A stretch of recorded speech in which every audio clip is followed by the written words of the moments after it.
Ida-Viru pankrannikul saab näha ilusat Sinkesalli savikihti. See on kambriumi sinisavi, mille tööstuslik kaevandamine toimub Aseris juba üle 100 aasta, kuid ainult telliskivi materjaliks, kuid kambriumi sinisavi on kosmeetika ja meditsiinivaldkondade jaoks imeliste omadustega. Katsetasime noorte ettevõtlikkuse konkursi Entrum raames idee väiksemat osa ehk käsitöö saviseepide valmistamist, mis viis startup Viru Ilu võiduni.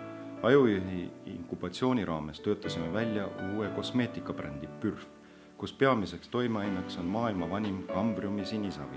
Tänapäeva linnakeskkonna välismõjudest väsib inimese nahk kiiresti ja muutub tuhmiks.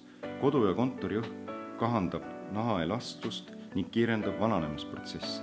Sinisavil põhinev Pürf nahahooldusvahendid on sügavalt puhastavad ning samas toidavad naha alumisi kihte vajalike mineraalainetega, mis paneb naha töötama. Pürf on tehtud ainult orgaanilistest ja looduslikest toorainetest, ei sisalda konservante, parabeene ega sulfaate. Orgaaniliste nahahooldusvahendite turumaht on ligi 3 miljardit eurot, mis kasvab 12% aastas. Realiseerides kõik plaanid on võimalik saada esimese aasta käivet kuni 120 000 eurot ja seda me suudame, kuna tiimis on kõik vajalikud kompetentsid olemas.